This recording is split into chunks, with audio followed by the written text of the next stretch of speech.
Nama Om Vishnu Padaya Krishna Prastaya Bhutale Shrimate Bhaktivedanta Swaminiti Namane Namaste Saraswati Deve Gauravani Pracharane Nirvase Sasunyavadi Paskya Tadesha Tarane Jaya Shri Krishna Chaitanya Prabhu Nityananda Shri Advaita Gadadhar Shivasari Gaur Bhakta Vrinda Hare Krishna Krishna Krishna Hare Hare Hare Rama Rama Rama Hare Hare Vanchakalpa Tarubhyascha Kripa Sindhubhya eva cha Patitanam Pavanebhyo Vaishnavebhyo Namo Namaha. Hare Krishna. Thank you all very much for coming.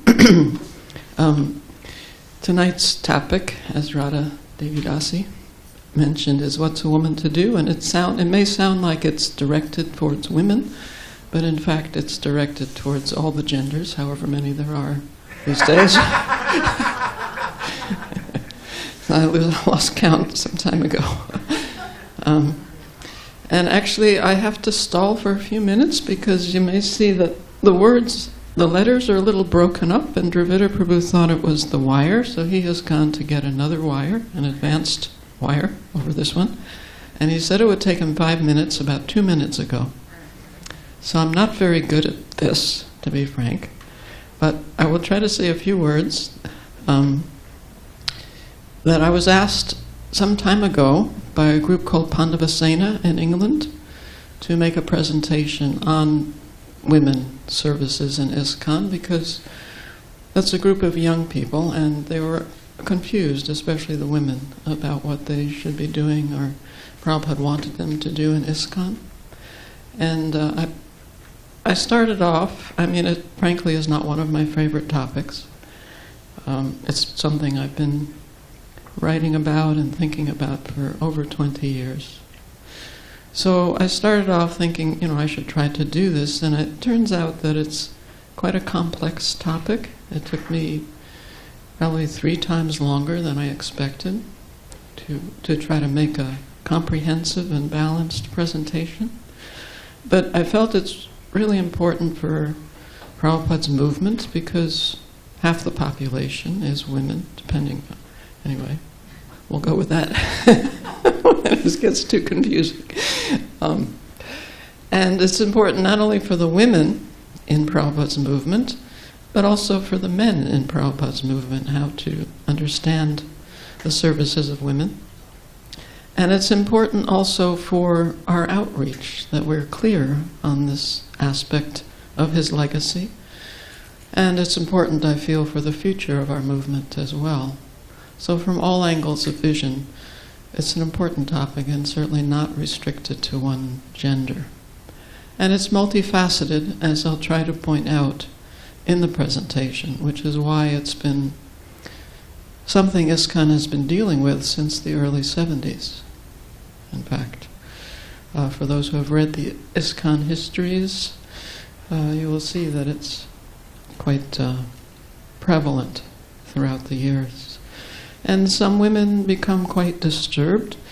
There's unfortunately an uncounted number of women that are sincerely interested in spiritual life but got some misimpression by dealing with the devotees in ISKCON, and as a result perhaps did not pursue spiritual life in this way.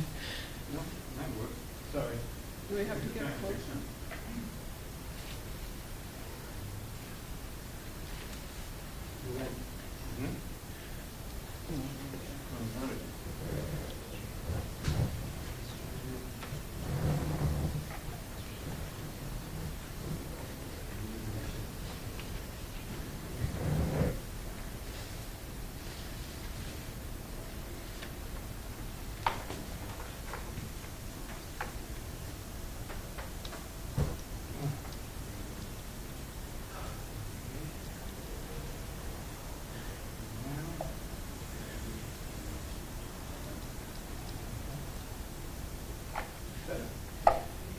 Yeah, I just have to make an adjustment here. You'll have to forgive me for this.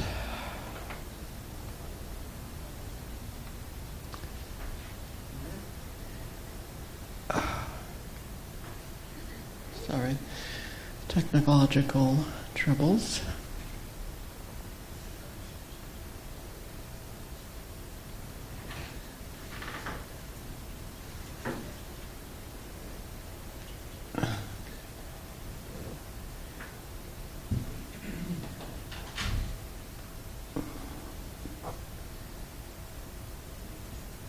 Okay.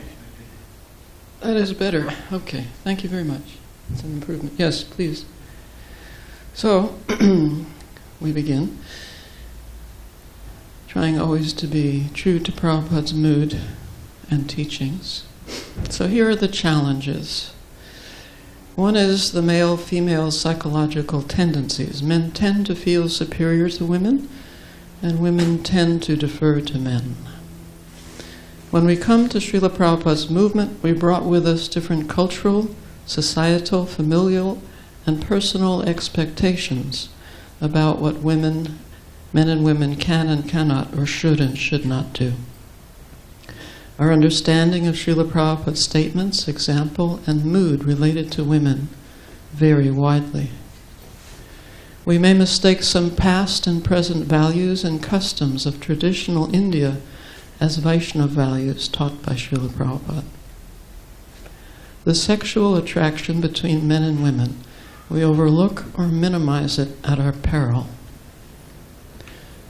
So these are at least 5 major aspects on this issue that make it quite nuanced.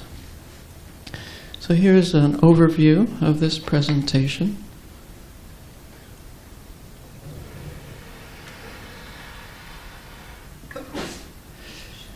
And dedicated to His Divine Grace, A.C. Bhaktivedanta Swami Prabhupada. So we begin, what do our scriptures say about women and their roles? We want to rely on the triumvirates of Guru, Sadhu, and Shastra. Sometimes, however, those statements appear contradictory, so we require personal example of our spiritual leaders to sort it out. So this is an interactive presentation. Maybe somebody could read this verse from Bhagavad Gita, please. Please. When irreligion is prominent in the family, O Krishna, the women of the family become polluted. And from the degradation of womanhood, O descendant of Vishnu, becomes unwanted progeny. So in this verse, Lord Krishna is emphasizing the importance of a woman's chastity. Prabhupada writes elsewhere that women are the power of inspiration for men, and as such, women are more powerful than men. For example, he says the mighty Julius Caesar was controlled by Cleopatra.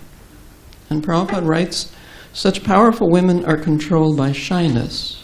Therefore, shyness is important for women.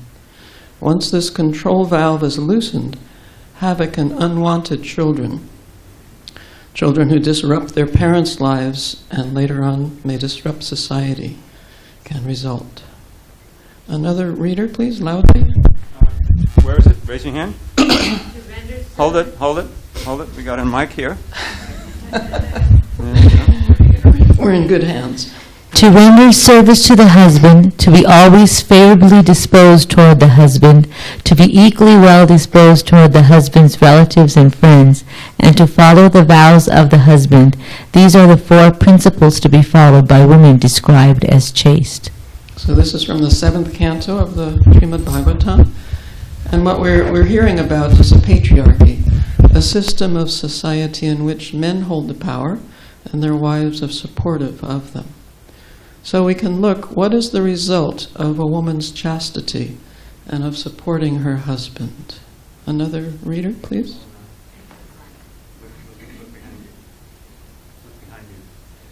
Oh. What happened? I don't know. Let's see if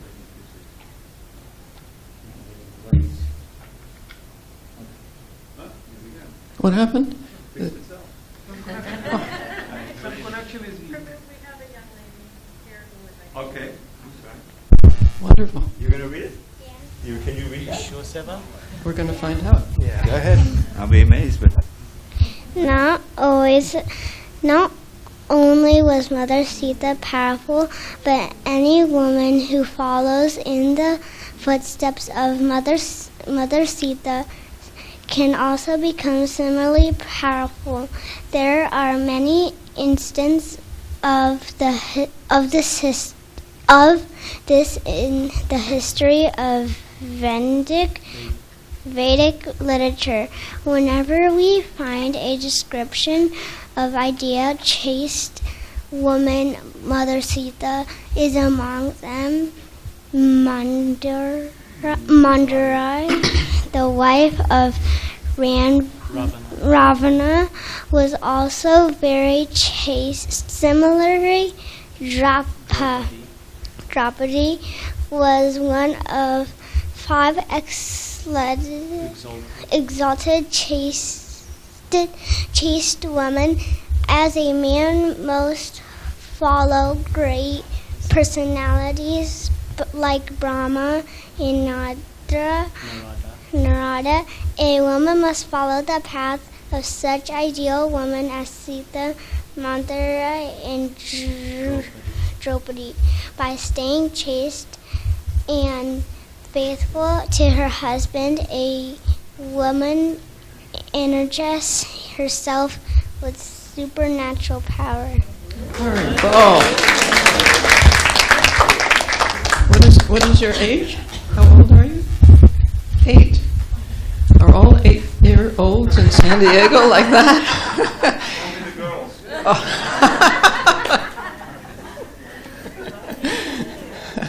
That was excellent. Thank you. So Prabhupada is saying here that the result of a woman's chastity and supportive role is great power.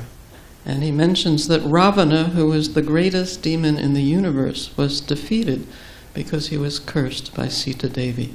Similarly, Gandhari and Draupadi and Kunti, Devahuti, they're exalted Vaishnavis. Prabhupada also writes that Gandhari, although a woman, is no less than Bhishma Dev in character. Bhishma Dev, as you may know, is one of the 12 great Mahajans. And Gandhari, Prabhupada writes, is no less than him. Also that Draupadi attained the same destination as her exalted husbands, the 5 Pandavas. So women are eligible for the highest destination. So we're going to move on now to some pastimes from the 10th canto that deal with this topic of women. Who's next? Raise your hand. The men can also read. The wives of Kaliya were actually serious devotees of Lord Krishna, and according to the acharyas, they had often tried to convince their husband to surrender to him. Finally, finding himself in unbearable agony, Kaliya remembered his wife's advice and took shelter of the Lord. So it's described by our acharyas that Kaliya's wives had been disgusted because of their husband's demoniac mentality. And their thoughts were, let this atheist be killed by the Supreme Personality of Godhead. We'll be widows and engage in his worship. But then, after Krishna was dancing on the heads of Kaliya, from his body language, his wives could understand that he'd actually taken shelter of the Lord within his mind, and that he was humble and remorseful. And at that time they thought, just see, our husband has become a Vaishnava. We must try to protect him. Because his wives, Kaliya's wives, were great devotees, Krishna withdrew Kaliya's offense against the cowherd boys and the cows and Garuda. So we may note with Prophet that in Krishna's Vrindavan pastimes, he killed the demons that he encountered, starting with Putana, all of them, Bakasura, Agasura, Lambasura. He did not kill Kaliya, because Kaliya's wives were great devotees and prayed for his deliverance. Very significant, the power of the Vaishnavis. So we move on to another pastime from the Bhagavatam. We need help. Well, I didn't do anything last time, so I won't do anything this time. It must be the connection.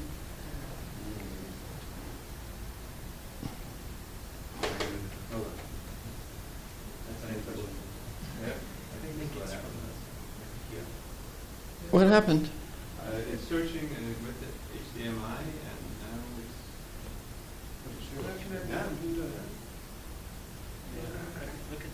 Yeah, when she changes the file, it will go. Excuse me? Can't hear that. Yeah, What exactly is the problem? it's from the computer side, yeah. Oh, here? When you change the files, something moves and... yeah, the loose connection. Okay. Maybe, okay.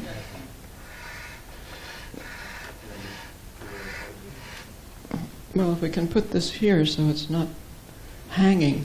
Yeah, that's the thing. Yeah, it's hanging over the side. Maybe it's pulling it out. Oh, we can do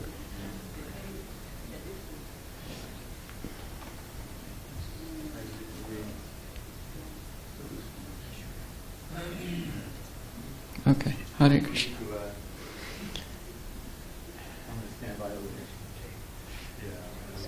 Could we have a reader, please?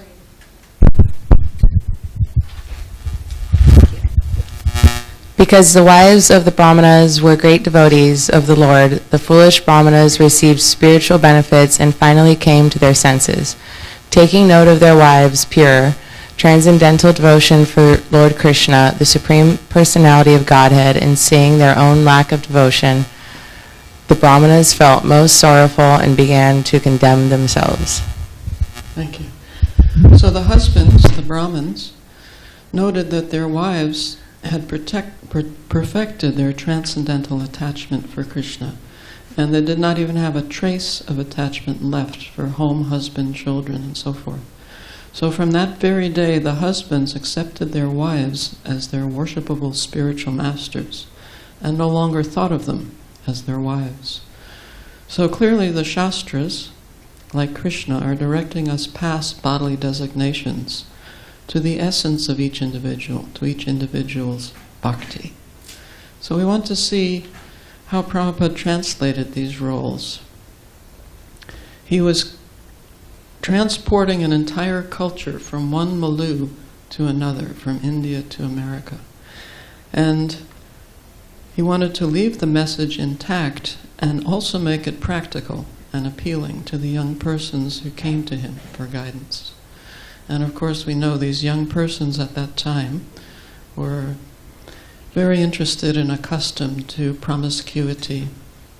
They felt marriage was passé, very often took intoxicants. So from the very beginning, Prabhupada encouraged his followers to get themselves married. He wanted the husbands to be responsible, their wives to be chaste. And these things were, as we know, very contradictory to the times that he was in. So there are some touchy subjects that we don't want to shy away from in this regard. A reader, please.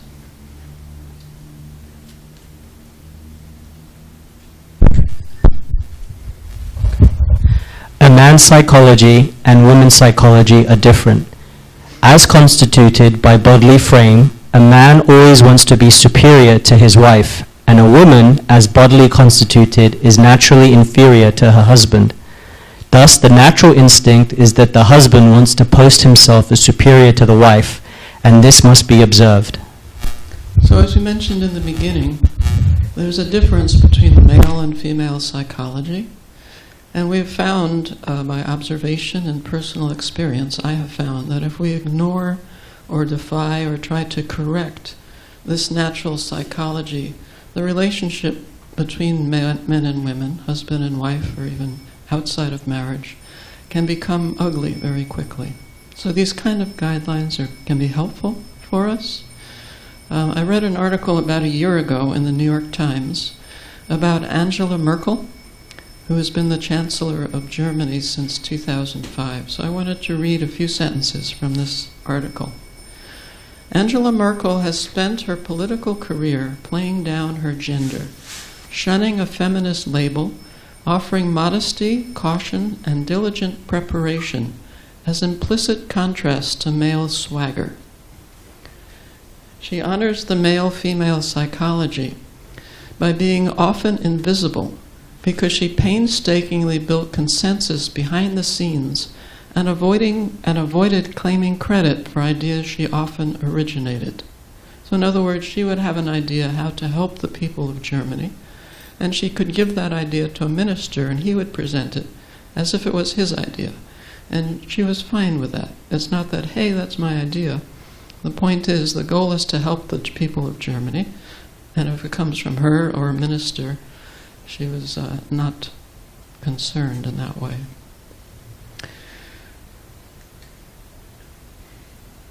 Another reader, please.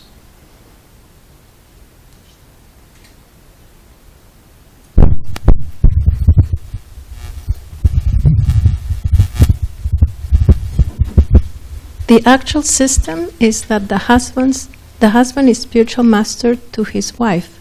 But if the wife can bring her husband into practicing this process, then it is all right that the husband accepts wife as spiritual master. Chaitanya Mahaprabhu has said that anyone who knows the science of Krishna, that person should be accepted as spiritual master, regardless of any material so-called qualifications, such as rich or poor, men or women, or Brahmana or Sudra. So this is a letter that Prabhupada wrote to Shilavati, who was the head pujari in New Dwarka for a long time. And here he's affirming the precedent that we saw was set by the Nagapatnis and the wives of the Brahmins. So the idea is that we're meant to be personal and to appreciate another's qualities and not judge them based on gender stereotypes. So another statement from Prabhupada's writings. This is from a purport to the Chaitanya Charitamrita. Every person must get married. Every woman especially must get married. This appears like an absolute statement. And yet, in fact, we're going to see that it's a generalization. It's important for us to discern between generalizations and universal statements. By definition, generalizations are inferred from specific cases and are not meant to be applied indiscriminately. Whereas universal statements, an example of a universal statement is that we are spirit soul. There's no exception to that in any time or place or circumstance. However, we will find exceptions to generalizations. In the scriptures, as well as in Srila Prabhupada's writings, we sometimes find sweeping generalizations. They are not absolute statements, but are there ultimately to give us informed direction. The goal of all of them is to assist us in transcending all material designations. So keeping this statement in mind, everyone should be married, especially every woman should be married. Now we'll see how it's a generalization as opposed to a universal statement. We need a reader, please.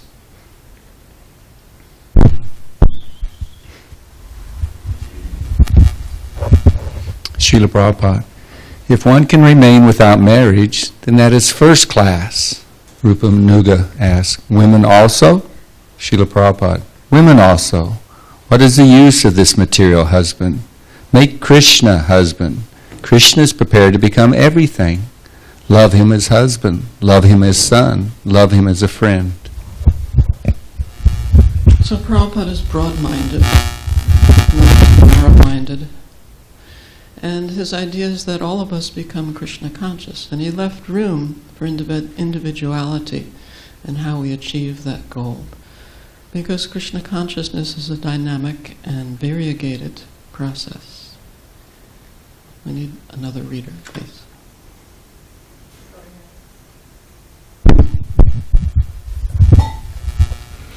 If one becomes Krishna conscious, then she doesn't require husband. She does not require. She knows that Krishna is my protector. Why shall I artificially seek after father and what protection? For a few days, either the father or the son or the husband may give. Real protection is Krishna.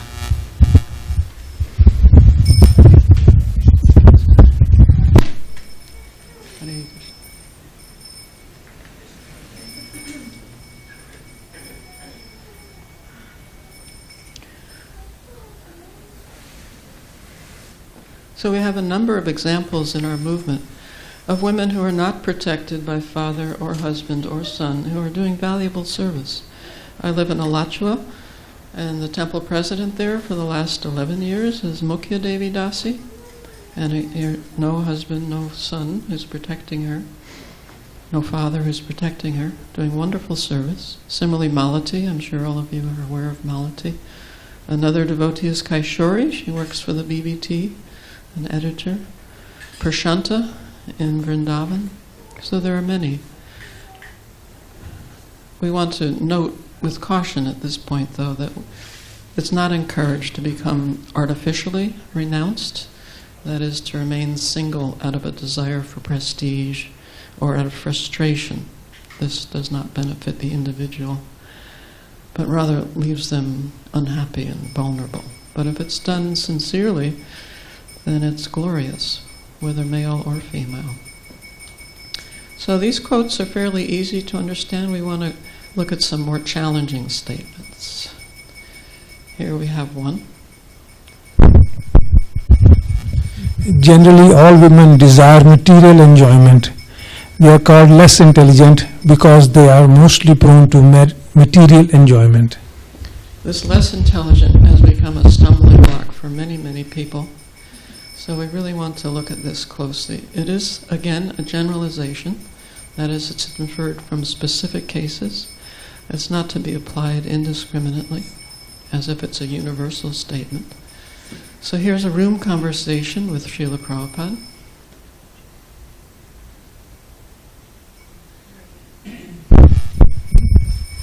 Prabhupada, both of them are very intelligent, and Nandarani is more intelligent than her husband, laughs. I know that. Atreya Rishi, I find that he is very intelligent, Srila Prabhupada. Prabhupada, Dayananda, Atreya Rishi, yes, Prabhupada. He is intelligent, but Nandarani is still more intelligent, laughs. I know that. Both of them are intelligent, but this girl appears to be more intelligent. So to understand the women are less intelligent statement, we can consider the word intelligence. That Sanskrit has several words for intelligence. One of them is buddhi, and buddhi can be translated as the ability to analyze, to judge, to discern. Another word for intelligence is medha. Medha can mean mental vigor, wisdom, prudence. It's related to the ability to nourish. It could be, in the modern context, emotional intelligence. And in the 10th chapter of the Gita, Krishna refers to qualities that are feminine. And he mentions fame, fortune, fine speech, memory, and intelligence. And that word is medha. Prabhupada writes in that purport, the ability not only to read many books on different subject matters, but to understand them and apply them when necessary is intelligence, medha, another opulence. So these are broad classifications, analytical on one side and nourishing and practical on the other. So another quote from the Bhagavatam.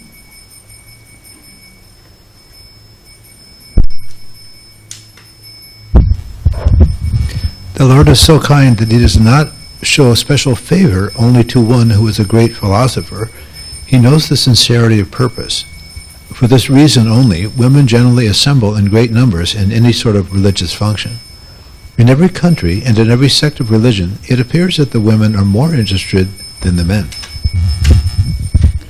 So we should note carefully that both men and women have both the medha and the buddhi. It's not the exclusive domination of just one gender. And the idea is not to jump to conclusions about a group of people or an individual based on their body. That we want to see everyone on a higher platform, see past all bodily and mental differences to the spiritual truth that is each person. So we'll move on now. This is a quote from Chanaka Pandit that Prabhupada used to quote. Never place your faith in a woman or politician. So my god sister Jamuna Devi Dasi has a little story about this I want to relate. She says, I was present on 4 occasions when Srila Prabhupada repeated the Chanaka adage, never trust a woman or a politician. On each occasion, Srila Prabhupada looked me in the eye to see my response. On the last occasion, in Bombay in 1973, he quoted the saying, heartily laughing in front of a small group of men. Then he said, "What do you think, Yamuna?" Immediately I retorted, "Of course it is true, Srila Prabhupada." Whereupon he became grave, looked at me with great feeling, and said, "But you are not a woman, you are a Vaishnava."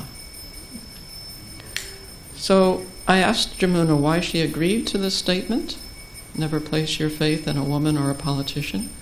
And she said the way she understood it is that half the population is women, and the other half are politicians. So it kind of includes everyone. It includes everyone in her viewpoint. So here she is with her godbrothers, Kirtan in London. So another reader, please. Oh, sure. I don't need a mic. I was at a memorial in L.A. after she passed away. This was some years ago. And Swami Sundar was there and some other people. And they were talking about those days when there were just 6 of them and they were struggling to maintain in London. She said she was the one who got everybody up, who got everyone going.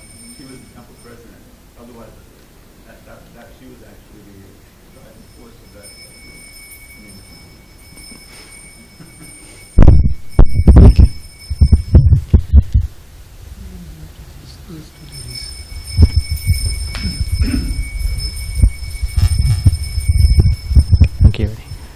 Women, Sudras, and Vaishyas are ordinarily regarded as less intelligent, but if one takes to Krishna consciousness, one is most intelligent.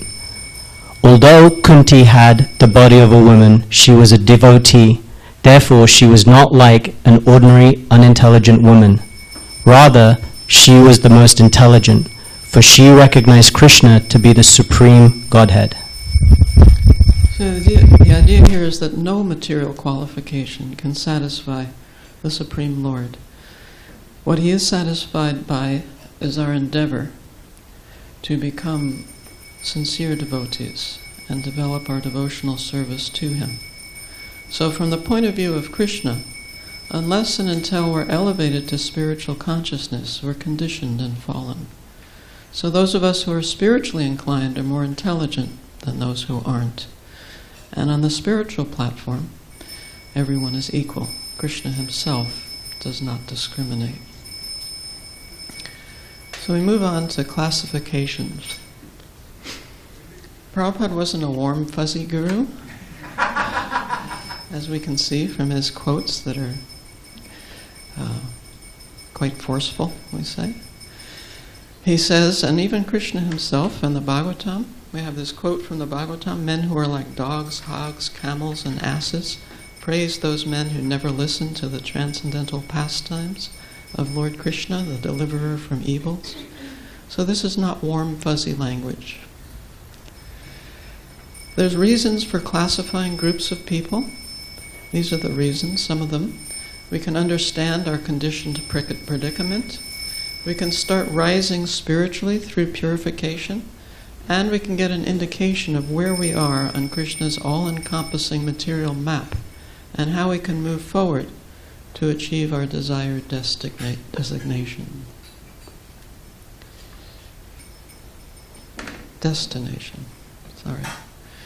These women are not ordinary women, they are preachers. They are Vaishnavas. By their association, one becomes a Vaishnava. So Krishna consciousness means facilitating all devotees so that they remain enthusiastic in their service to the Lord and determined to grow to their full potential for his pleasure. Srila Prabhupada offered us that facility, and we, as followers, are meant to do the same to others. What we have here is a 10-minute slideshow. It's called Srila Prabhupada's Shower of Mercy. So with Krishna's grace, this will work. Let's see.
Hare Krishna. So we'll move on to a very big topic called Daiva Varnashram.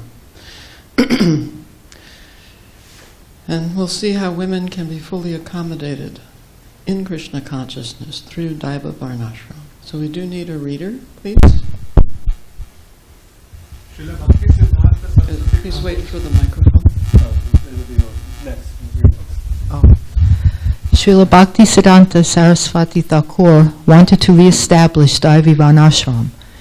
In Daivi Varnashram, there cannot be acknowledgement of social status according to birthright, because in Bhagavad Gita it is said that the determining considerations are guna and karma, one's qualities and work. It is this Daivi Varnashram that should be established all over the world to continue a perfect society for Krishna consciousness. This may be astonishing to foolish critics, but it is one of the functions of a Krishna conscious society. So this is a principle that Krishna enunciates in the 4th chapter of Bhagavad Gita, that we accept service in society not according to our birth, as stated here, but according to our qualities and activities. And it's quite a straightforward principle, which, if it were enacted in our society and even worldwide, it could help solve the current international crisis of racism and sexism, and encourage people to do what they're suited to do regardless of the body that they're in. Our movement could be exemplary in this way if we instituted this process, which is very clearly given by Krishna himself.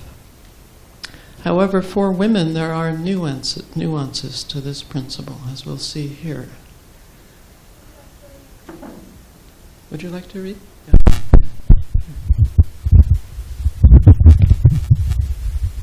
Hare Krishna. Mrs. Wax, could a woman be a temple president? Prabhupada, yes, why not? Mrs. Wax, glad to hear that. Prabhupada, but because women are less intelligent, they should remain dependent on first-class father, first-class husband and first-class son. Then she is first class. That is the injunction. Women should remain dependent in childhood upon first-class father, in youth upon first-class husband, and in old age upon first-class son. Woman is never independent. If she becomes independent, her life is not very good. She must agree to remain dependent on first-class father, first-class husband and first-class son. 3 stages. So here, some people take this as a contradiction, that on one hand Prabhupada says yes, the women can take the responsibility of temple president, on the other hand he's saying they should remain protected. But Prabhupada himself does not appear at all to see this as contradictory. So this means that we have to get a comprehensive understanding of what protection is, which we would like to try to do now.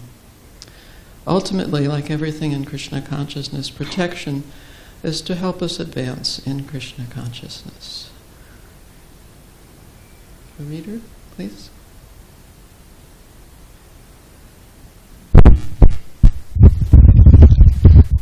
Protection means what? Your protection idea is very limited. You want to be protected for a few years, but the protection of Krishna is perpetually you are being protected.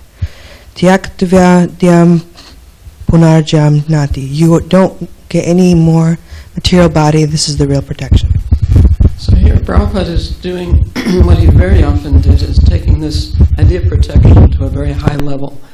As he said earlier, ultimately, what can the husband, what can the father, what can the son do? We're all going to die. Protection is, as he says, very limited. There's a statement, Rakhe Krishna Mare Krishna Rakhe. That person whom Krishna wants to kill, no one can save, and that person whom Krishna wants to save, no one can kill. Women must be protected, and it is the duties of the leaders of our society to see that this is carried out.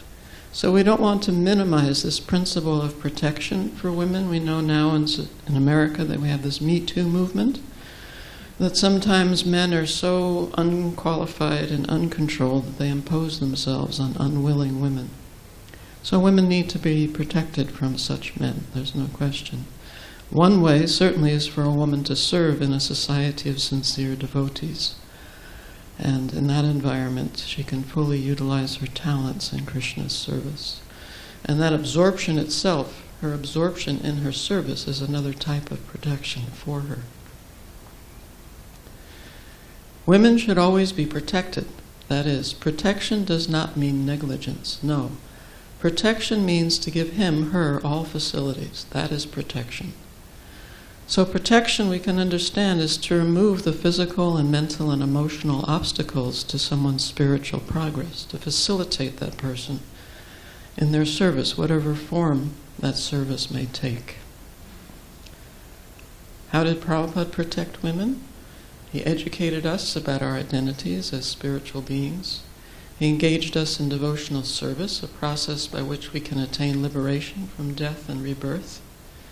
And when there were limited facilities for the devotees' use, he would give women a due share of those physical resources. For example, in India, he would ensure that his female disciples had proper transportation and prasadam, sleeping facilities. So protection does not mean denying someone devotional service based on their body. That is actually repression and oppression, and a repressed and oppressed person is unprotected and unhappy. Sometimes we will find that immature men are threatened by women who have their own voice, who are quite capable, and such a person, in the name of protection, may actually commit violence if he prevents or discourages that woman from engaging in service according to her ability. Prabhupada himself encouraged women to do things that were even not conventional. Here we have a woman photographing him in the midst of a bunch of men.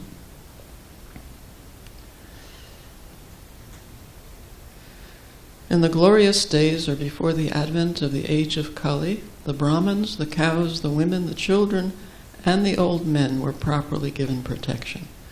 So the Shastras mention these 5 groups that need protection. Prabhupada says the child must be taken care of. That is good. Similarly, woman also. Just like old man like us, I am always taken care of. That is civilization. That is human society. So Prabhupada is very humbly putting himself in one of those 5 categories that need protection, old men. And you can see that there was no restriction on what he did because he was protected. Rather, he was facilitated in every way to do his service by his disciples, by his students. So, with the point being that protection does not mean repression, oppression. You cannot do this, you cannot do that. A reader, please.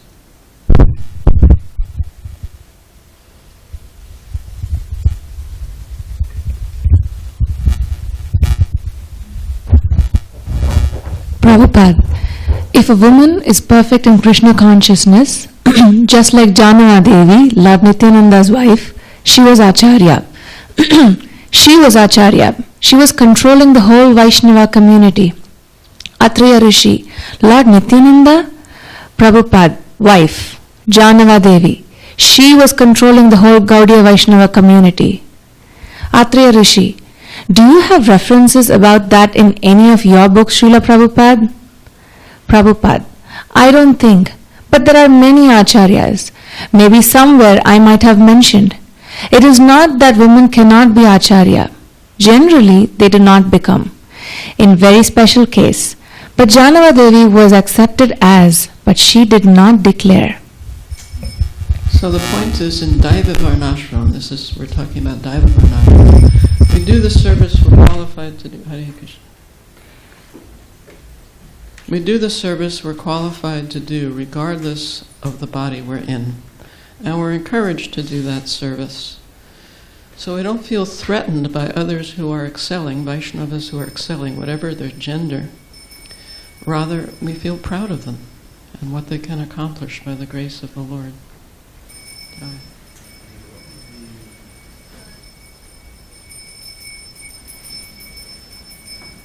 So everyone may have the courage, and it may take courage, to see Vaishnavis as full persons and support them in doing all that they can do for Krishna.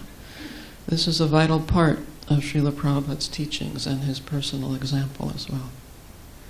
Now we need another reader. Maybe somebody who hasn't read might like to read. Any volunteers?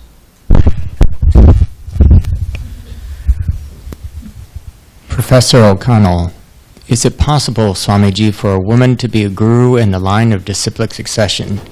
Prabhupada. Yes, Janavi Devi was, Nityananda's wife. She became. If she is able to go to the highest perfection of life, why is it not possible to become guru? But not so many. Actually, one who has attained the perfection, she can become guru. But man or woman, unless one has attained the perfection, Ye Krishna Tattvavit Se Guru Hoy. Chaitanya Charitamrita Maja 8:128. The qualification of guru is that he must be fully cognizant of the signs of Krishna. Then he or she can become guru. Ye Krishna Tattvavit Se Guru Hoy. In our material world, it is any prohibition that woman cannot become professor. If she is qualified, she can become professor. What is the wrong there? She must be qualified. That is the position. So similarly, if the woman understands Krishna consciousness perfectly, she can become guru. Thank you. So again, we're referring to Daiva Varnasrama here. And if we don't have Daiva Varnasrama, what we have is the caste system. It's an artificial system that forces people into molds according to their birth, a mold for which they may be unsuited. So it's a violence and a travesty. There's something called a topiary. The topiary is a shrub that's clipped to create a particular shape. So when we look at a topiary, we don't see the plant's natural shape, but a shape that's been imposed on it. And they may be and are visually entertaining. But if we use this clipping technique on people and they're forced to function in ways that are artificial for them, it leads to misery. To prevent someone from serving Krishna according to their personal proclivities is a kind of violence. And who wins? The person doesn't win, our movement doesn't win. It's a lose-lose scenario, and even our outreach is adversely affected.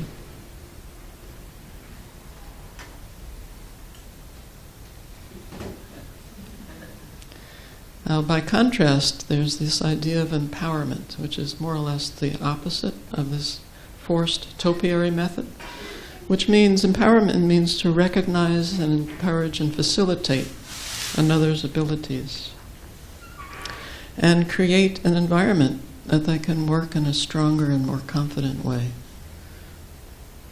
Here's Prabhupada's words. A reader, please.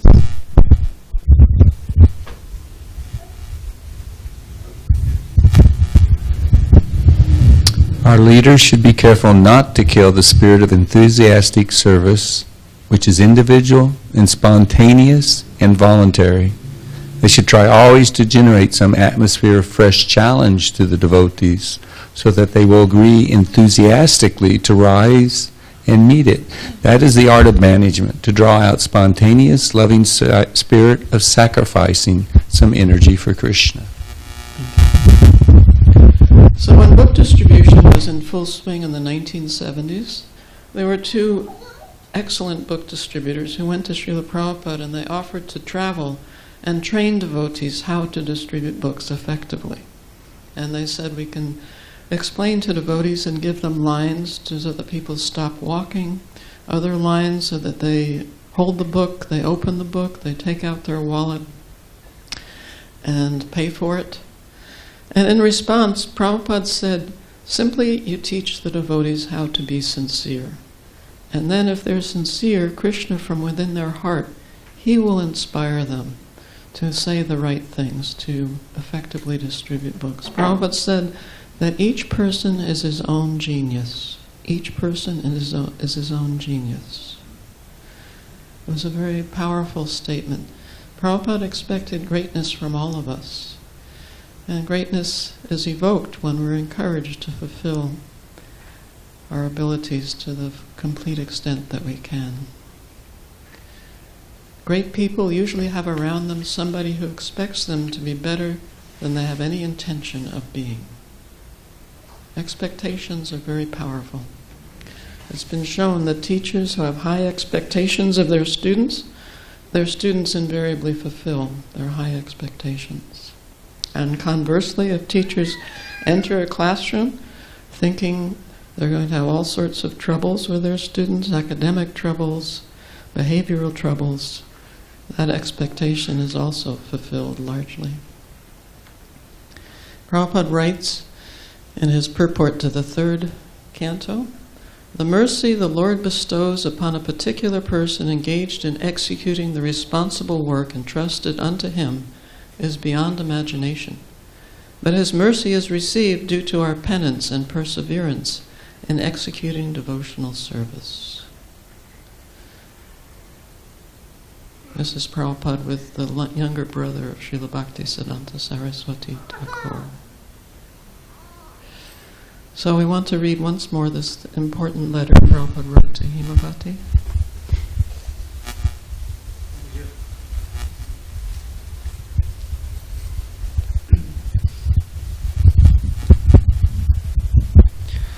I am especially proud how my householder disciples are preaching Lord Chaitanya's mission. This is a new thing in the history of the Sankirtan movement. In India, all the acharyas and their descendants later on acted only from the man's side. Their wives were at home because that is a system from old times, that women are not required to go out. But in Bhagavad Gita, we find that women are also equally competent, like the men, in the matter of Krishna conscious movement. Please therefore carry on these missionary activities and prove it by practical example that there is no bar for anyone in the matter of preaching work for Krishna consciousness. Well, this is the last section in this part, the butterfly principle. The whole material creation is centered on the male-female attraction, which truly complicates the dynamic between men and women, and it's something that we must be aware of and cautious about, otherwise there will be personal havoc and societal havoc. Pumsa striya mitini bhavametam tayor mitu hridaya grantam ahu. The whole material world is going on because of the attraction between male and female. And Prabhupada's purport in another place. Would you like to read? You have the microphone. I don't have my glasses on. I can't see it so well.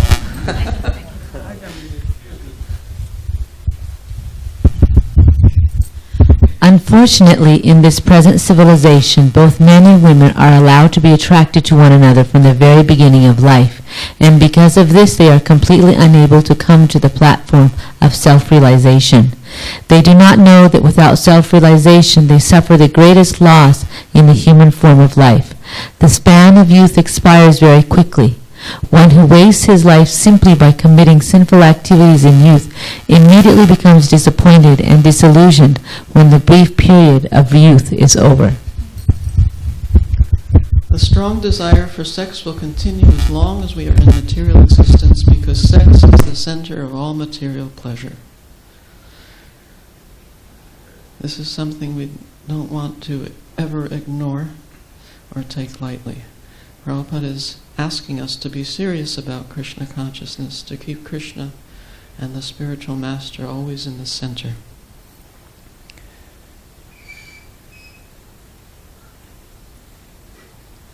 So many people and so few readers.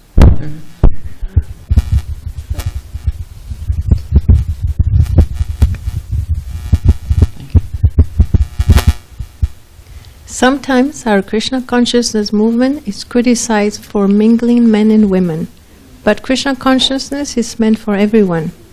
Whether one is a man or woman does not matter. Lord Krishna personally says, Striyo Vaishyas Tata Shudraste Piyanti Param Gatim. Whether one is a woman, Shudra or Vaishya, not to speak of being a Brahmana or Kshatriya, everyone is fit to return home, back to Godhead, if he strictly follows the instructions of the spiritual master and Sastra. We therefore request all the members of the Krishna consciousness movement, both men and women, not to be attracted by bodily features, but only to be attracted by Krishna. Then everything will be all right. Otherwise, there will be danger. So we want to keep Krishna in the center. Rupa Goswami prays, "My Lord, I know that young girls have a natural affection for young boys, and that young boys have a natural affection for young girls. I am praying at your lotus feet that my mind may be attracted unto you in the same spontaneous way." Madan Mohan Temple, the deity who can help us progress in Krishna consciousness. So we conclude, we just briefly go over all our challenges. It's a very complex topic, as we tried to point out. Thus we've been dealing with it for so many years in our movement. But despite this complexity, we want to try to end with a solid, simple, and we hope memorable takeaway, and that is to be personal, to honor each individual for who he or she is. And we find that very much prominent in Srila Prabhupada, that he did not lump us in. There's the example we read of Nandarani. He noticed that she's very intelligent, more than others that she was related to. And in this way, we can personally flourish and help others flourish as well.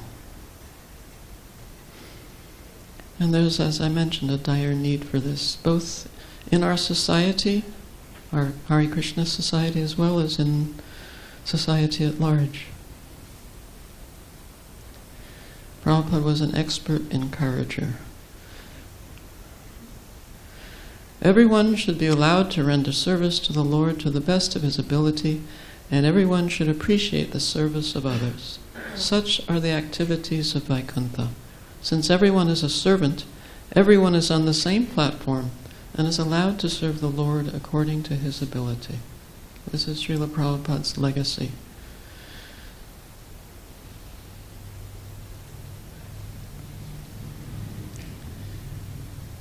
Hare Krishna. Thank you for your attention. All glories to His divine grace and to Dr. Vedanta Swami Prabhupada. So,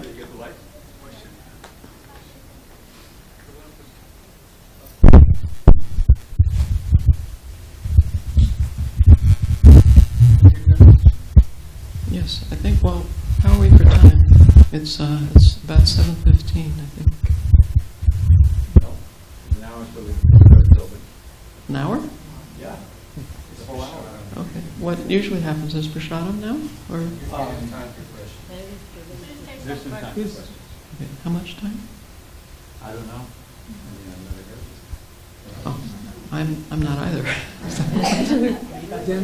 Generally we have lecture until 7:30. 7:30. Okay. Then we have one round of chanting and then Tulsi Okay. Puja So and then prasadam.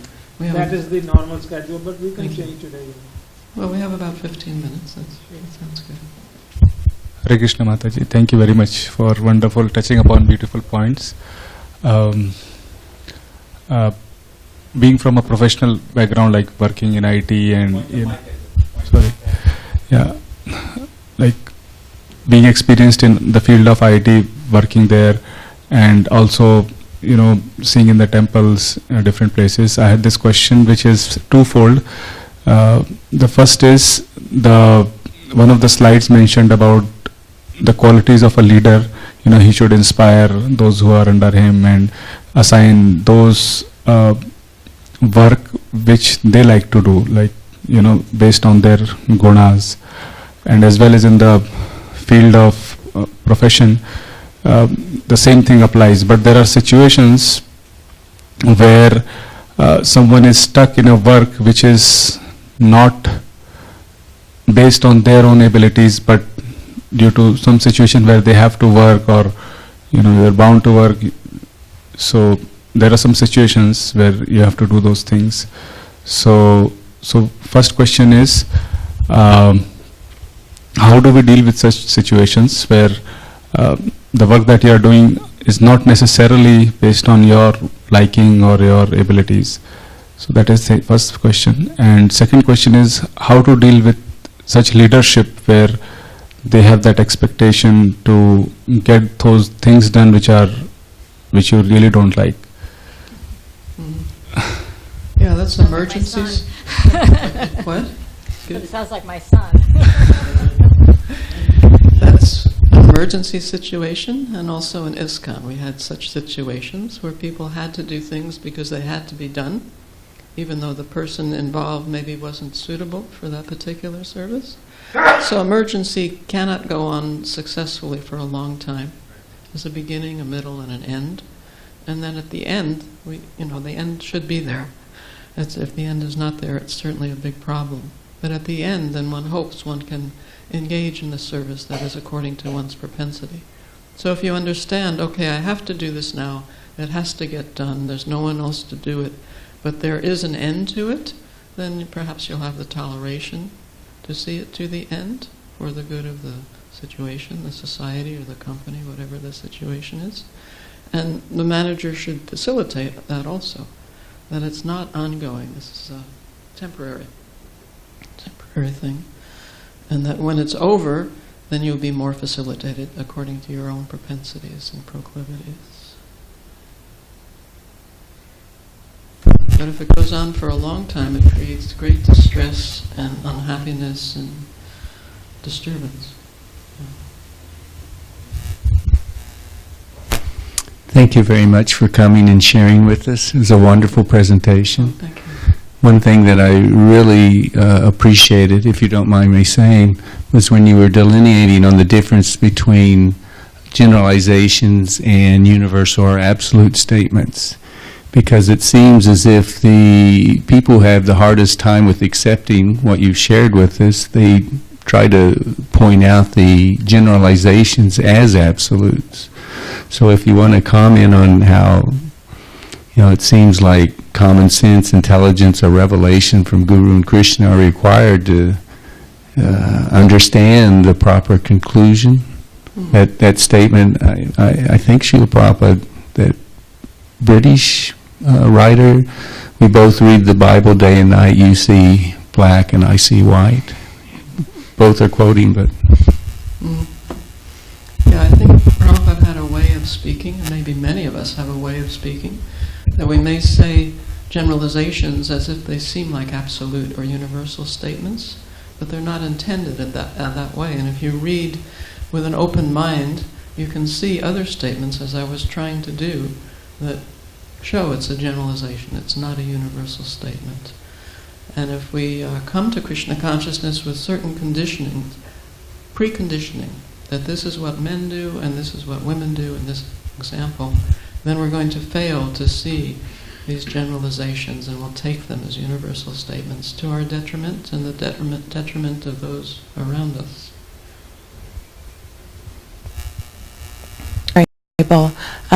The quote of Srila Prabhupada that said that women are less intelligent, do you mind explaining that further, because it's a bit upsetting? Yeah, I was trying to say that, well, one example is if you have a room of 5-year-olds, I'm going to make a generalization. If you have a room of 5-year-olds, generally, not always, but generally, a woman in that situation will be better than a man. There will be exceptions, but just as a generalization. So, it takes a certain type of ability, intelligence to deal with that, and women tend to have that in Prabhupada, in some quotes, also I mentioned from the Bhagavad Gita, this Medha word that Krishna attributes to women, and it refers to this emotional intelligence, the ability to nourish that kind of intelligence, whereas men tend to have the more of the discerning, analytical, judging intelligence. So truly, the combination is beautiful. If you have one that's, the emotion is more prominent, you may have some sentimentalism. If you have the other where analytical is more prominent, it may become dry and hard and cold and unattractive. But if you put them together, you have something complete and beautiful, which is Krishna's natural arrangement with husband and wife. So we see that both are needed, both are important, both are a type of intelligence. And Prabhupada does express that. He doesn't do it perhaps as explicitly as that, but it is there in his teachings. Is that at all helpful? I guess I wonder why he would say we're less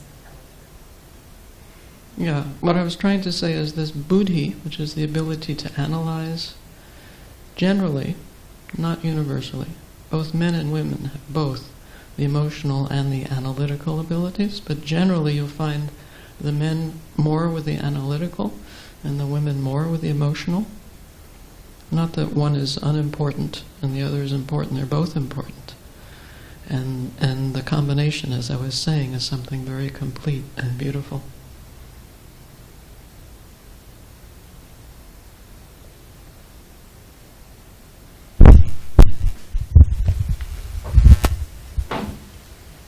The example that you gave of Angela Merkel, the German Chancellor, where she downplayed her own contribution, led me to think about myself, where I know that I have certain skills and strengths, but also there is on the other side of the pan scale, there is these things like, self-doubt, and I'm wondering, my husband isn't here in this room, but just, even if I had a little bit of an ounce of confidence or that push, I probably would do materially more things. Is that like a weakness or I can't wrap my head around this psychological state of, that of a woman. I don't know if I made myself clear, but I didn't quite get it. I guess I wanted to know what you were trying to say when you're talking about Angela Merkel. She's a undoubtedly powerful lady amongst so many other world leaders. How is she still powerful when she downplays her own contribution? Oh, that's to do with the male psychology of wanting to be superior to women. And the women's psychology, the tendency is they defer to men. So rather than defy that, I am the Chancellor of Germany, this is my idea, she understands the psychology of men, that they want to feel superior, they want to be noticed, they want to be important, and so she plays to that. She doesn't try to put herself in front necessarily, but she's okay if the ministers come in front and present ideas, and those ideas are accepted and implemented. Okay. Does that work for you? Yeah.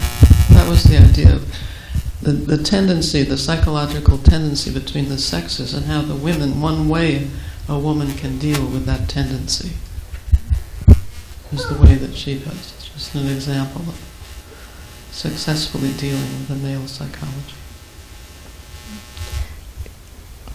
Does it make sense? Or? Okay.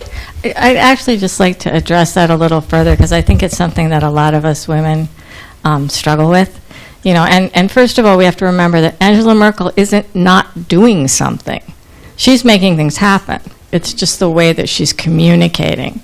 And oftentimes, in traditional cultures, women use less direct communication methods than men do. And I think that's part of what Srila Prabhupada's talking about when he talks about chastity and shyness.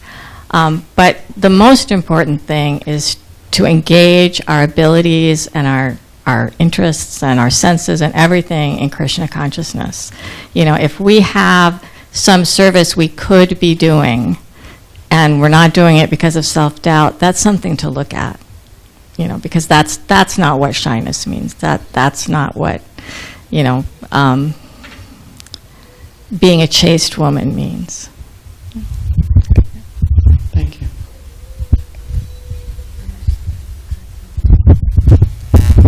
That was a great presentation. My mother was a strong woman. She ran the house. She was not emotional. My father was emotional. So you can't, it's again generalization, getting back to that. And getting to your presentation, what are the stats at the present moment? Do you have any idea how many women hold, like, say, a temple president? Or just curious on the stats. I know of 3 in America. There used to be one here, as far as I know, in Karnataka. Yeah. Overseas, I'm not sure. Okay.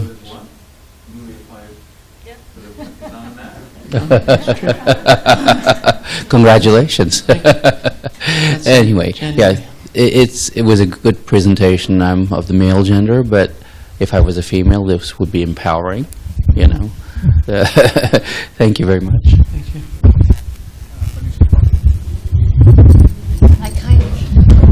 I'm not sure exactly what my question is, but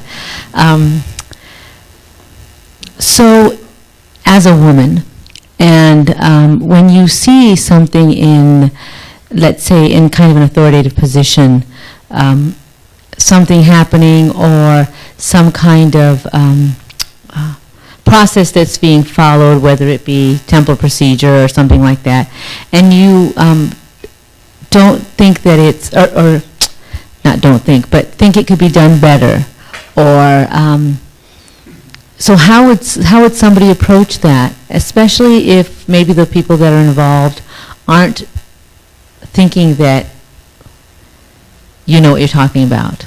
That makes sense, right? So, you know, do you do a Margaret? Oh, good. We have an answer in the back.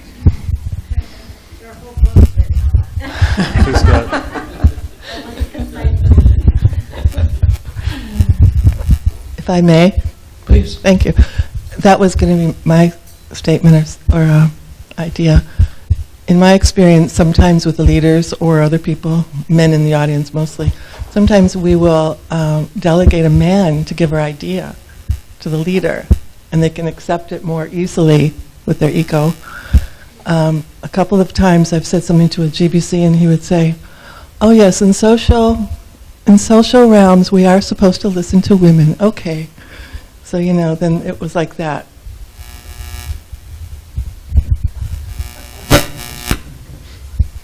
I have one more question.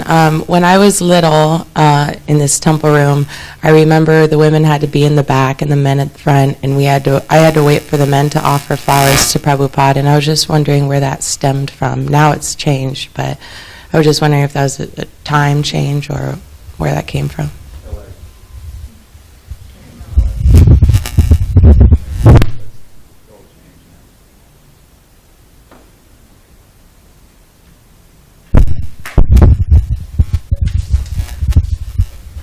I was just going to mention, because I'm from Chicago. My wife and the temple president in Chicago is a female, and she's doing a good job. And there's a new temple out in the suburbs of Chicago, and it's also a female as temple president. They're both doing good, like really good. So, you know, I don't remember their names. We're up to 5. Whoever asked the question. Amangi Devi Dasi.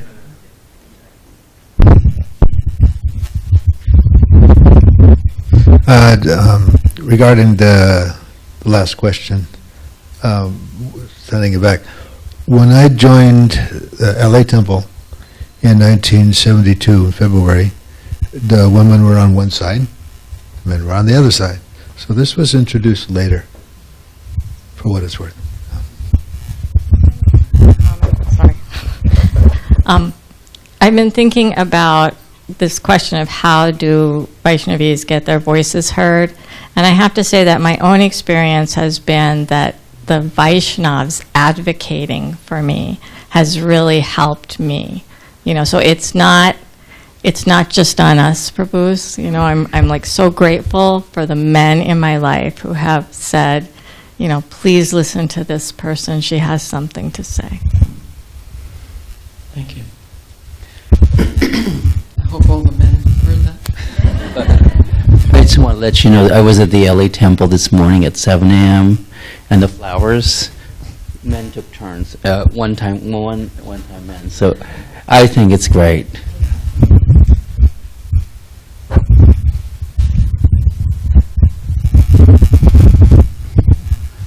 I don't know if this is too broad a topic to ask for a shorter answer, but you were referring to Srila Prabhupada's statements about the men's ego, false ego, likes to take the superior position over the wife.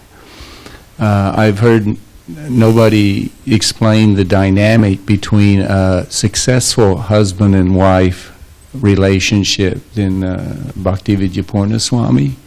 And he takes it ultimately to Krishna's example of how he reciprocates with Srimati Radharani. He's the Supreme Personality of Godhead, but he is trying to please her in every way he can, whatever it takes. He is there to fulfill her desires. And the dynamics are there that, it's the nuances and saying something subtle and how you exchange. And I mean, so much wonderful exchanges there, but the idea that the man can just control or dominate, and that's his idea of protection, which you touched on in the lecture, that doesn't make for a happy reciprocation between the man and wife. It's not proper understanding, as you pointed out about control. If you'd like to say anything in that regard, I know you've been married a long time, and you've probably been empowered in different ways and had different experiences.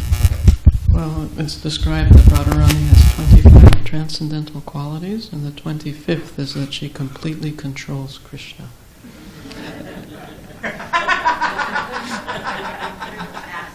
You have an infectious laugh, I must say.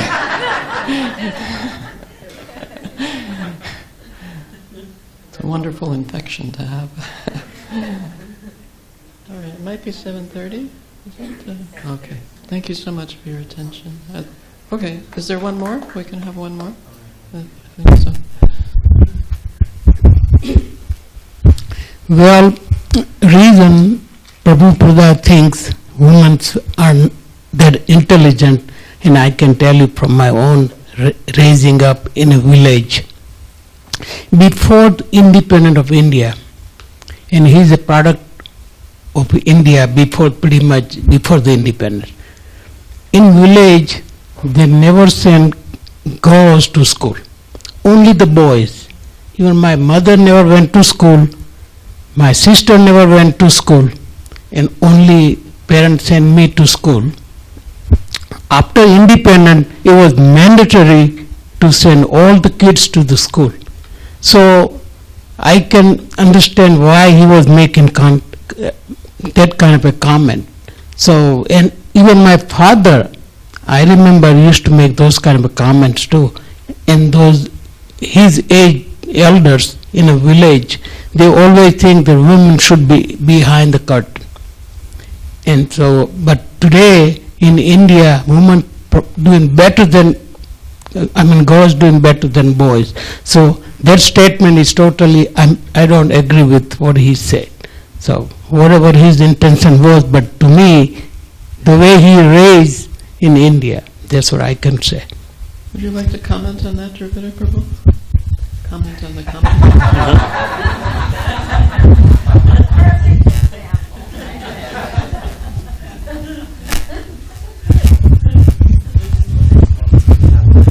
Well, Vishaka Devi has expanded on the different ways in which Srila Prabhupada is referring to intelligence, and that in that verse, the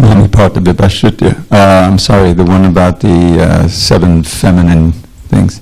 Those are actually goddesses who are overseeing these qualities. Like Dhriti is a Kshatriya quality as well. It's not just a feminine quality. It's not, that women have it more than men. But the idea of an emotional intelligence and an analytical intelligence, two different kinds of things. We don't think that Srila Prabhupada was in some kind of cultural relative position where he was saying, oh, that women are less intelligent. That's not what he was saying. He was saying that there's a tendency for women to have a stronger emotional intelligence and men to have a stronger analytical intelligence. But many quotes, as we saw, and examples from Shastra, that the women are in superior position as Vaishnavas and even as gurus. So ultimately, from the transcendental point of view, what are these bodies? They're just a temporary dress that we have, and many of the men will be women in the next lives and vice versa. So we're looking at, and the greatest Vaishnavas are the gopis, the women. Hare Krishna. All glories to